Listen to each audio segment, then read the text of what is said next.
the pistol behind her head, and I pulled the trigger. I need you to sit with this for a second before I say anything else. A father sat across from investigators, calm as anything, and told them exactly how he put ahead of the mother of his 3 children and pulled the trigger. Not screaming, not crying, just explaining it like he was giving directions to a gas station.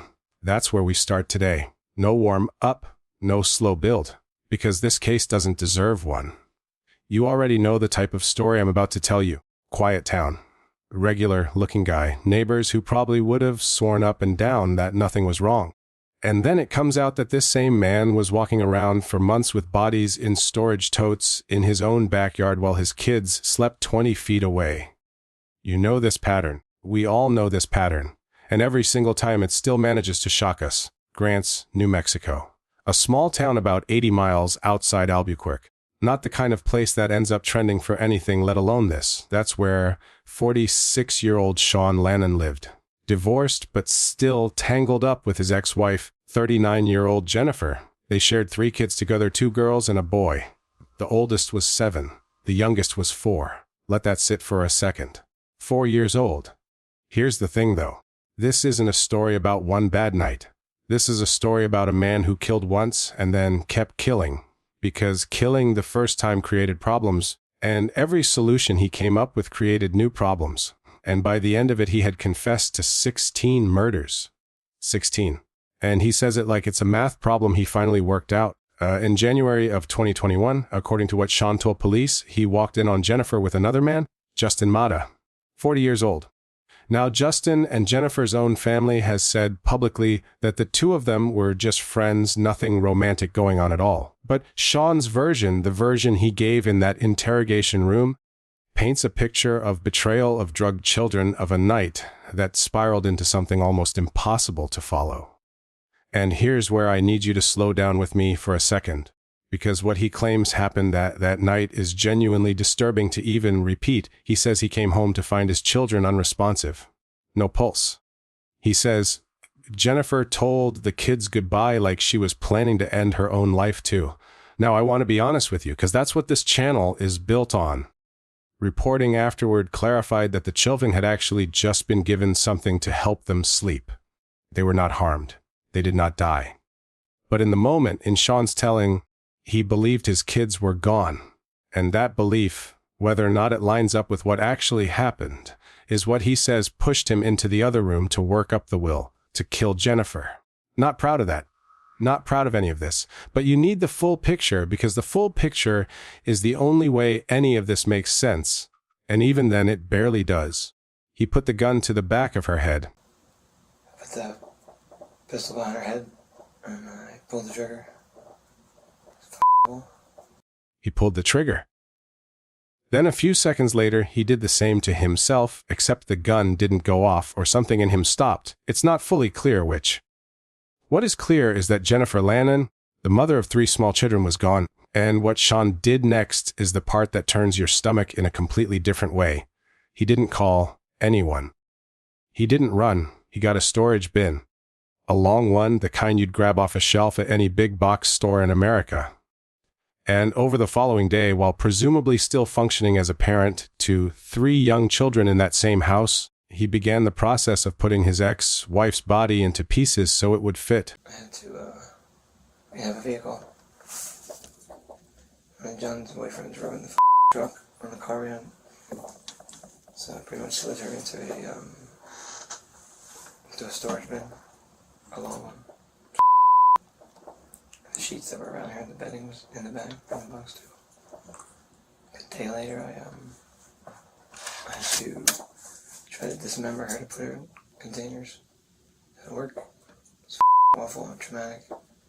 Just thinking about it still haunts me.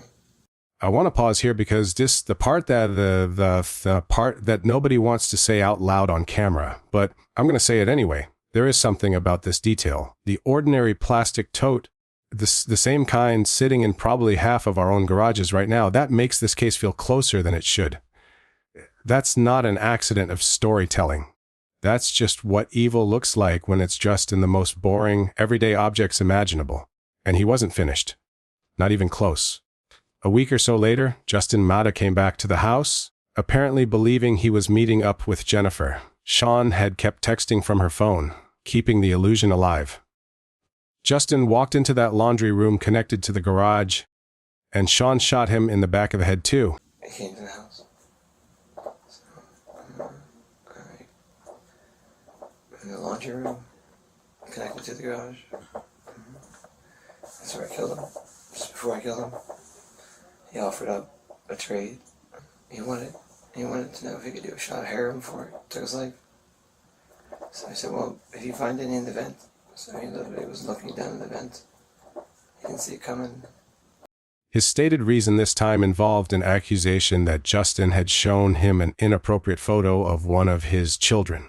I'm not going to describe that further, and honestly, you don't need me to. The accusation alone tells you everything about how far gone this situation had become. It took Shawn roughly 2 hours to deal with Justin's body. My son's toy box, the Thomas the Train toy box with the lid. Justin was in that one. His kids were asleep in the house the entire time. I had to dismember him at some point, a day or two later. It disgusted me. It was gross. I let him. I had to work up the nerve just to move his body. So there's so much blood. That's why I had to pull the floor up in that room. Here's where it gets even harder to process. A week after that, a young man named Matthew Miller came by, 21 years old, someone connected to Jennifer through drugs, according to Shawn. He's like, they're looking for money for anything. I'm like, I'll give you a food card. I was like, just take like $40. And I was like, all I need is later in the week, give me a ride to get some water. I'm not electric or no water. So, one of those times he came back, he didn't have Felicity. And that's when I shot him in the back of the head. And Shawn killed him too. Shot him then, because the gunshot didn't finish things quickly enough for his liking. Used a hammer. Yeah, at some point I stopped the gurgling. I hit him in the head with the hammer. Matthew? Yeah. Okay. Nothing, he was dead, but his body was still. 3 bodies now. 3 people whose families had already reported them missing. 3 sets of parents and siblings sitting by their phones wondering where their person had gone, while the answer was sitting in bins in a backyard 80 miles from Albuquerque. Now here's where I need you to actually pay attention, because this is the part that separates a lazy true crime recap from an actual investigation. You're probably sitting there thinking, 3 people go missing, all connected to the same guy. Why didn't police arrest him immediately? And look, I get that instinct. I have that instinct too. But building a case against someone when there's no body yet found, when everything is circumstantial, that takes time police don't get credit for. It's not a cover-up. It's not incompetence. It's the actual, frustrating, occasionally maddening reality of how the justice system has to operate if it wants a conviction that actually sticks in court. And in this case, that patience paid off because it did eventually stick. But I know that's cold comfort for the families who were waiting. So what does Shawn do with 3 dismembered bodies while investigators are circling him? He finds a 4th victim to help him move them. 60-year-old Randall Apostolon, who according to Shawn assisted with transporting the storage containers using his truck. And then, once Randall apparently started to suspect what he was actually hauling around, Shawn killed him too. In the front seat, with his own hands and then a hammer. Pulled in right there, we got in a fight. I killed him in the front seat. He was in the driver's seat. I hit him 2 or 3 times with my hands. I flipped the key to dissolve position and proceeded to daytime, the same day I got picked up. People were, no one happened to see anything.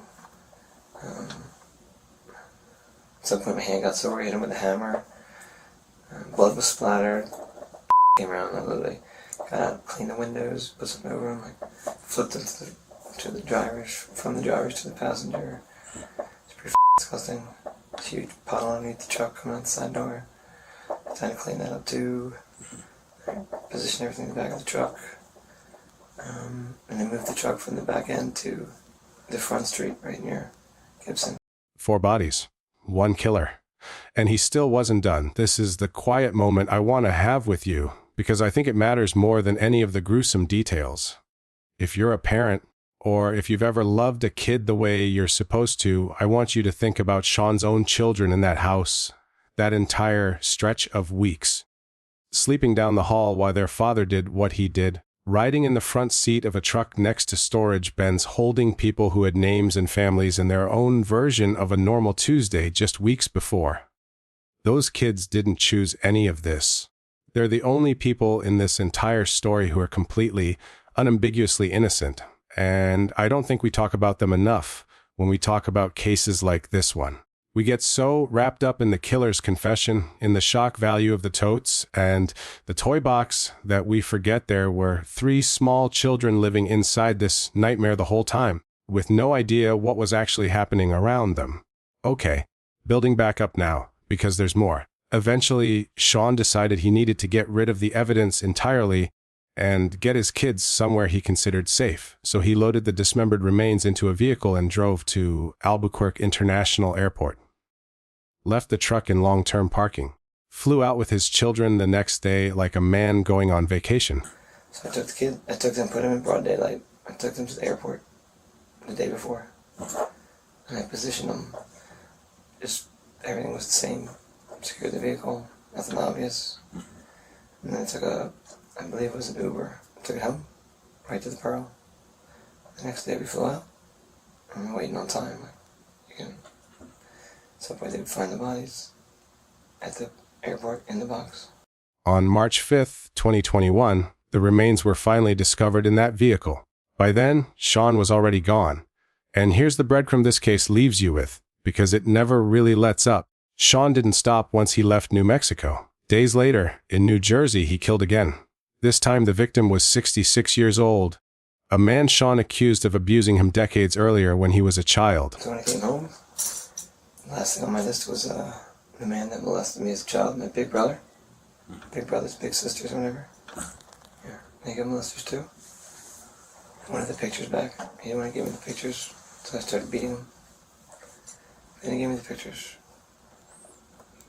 Whatever you believe about what pushed a person to this point, whatever twisted internal logic Shawn was operating under, the pattern by now is undeniable. He wasn't stopping. He was working through a list. He was finally arrested on March 10th, 2021, in Missouri, driving that final victim's car. And in the interrogation room that followed, he didn't fight the charges. He explained them, calmly, in detail, including almost as an afterthought that there were 11 more people. Off camera, Shawn confesses to murdering 11 other people too, bringing his total to 16 alleged murders. And we heard you mention 11 other people in New Mexico, is that right? Mm-hmm. What part? And their bodies are in the...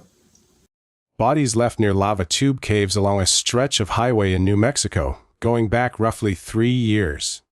He described dragging them with tarps like they were nothing more than cargo. And how did you... Straight up, how'd you kill those people? In the end, I didn't have a pistol and a rifle or anything to help. So the first 2 or 3, a fight ensued. One of them got shot with their own gun. There were 2 with a knife from my kitchen. He described walking home afterward in running shoes so he wouldn't look suspicious in broad daylight. How'd you get home, though, usually? Just walk home. I always put the vehicles in the same pretty much area, right around Grains, right around that exit 85.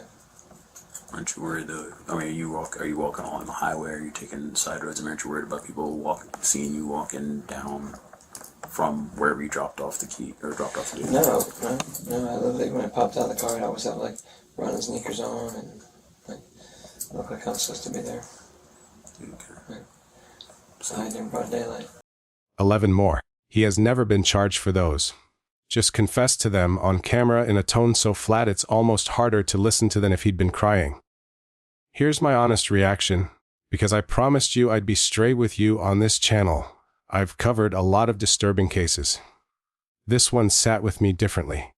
Not because of the body count, though 16 is almost impossible to wrap your head around. It's the calm. It's the total absence of anything resembling panic or remorse in his voice while he's talking about a hammer or a toy box or dragging a person's body across dirt like it's furniture That kind of calm doesn't fit the story we tell ourselves about what a killer is supposed to sound like.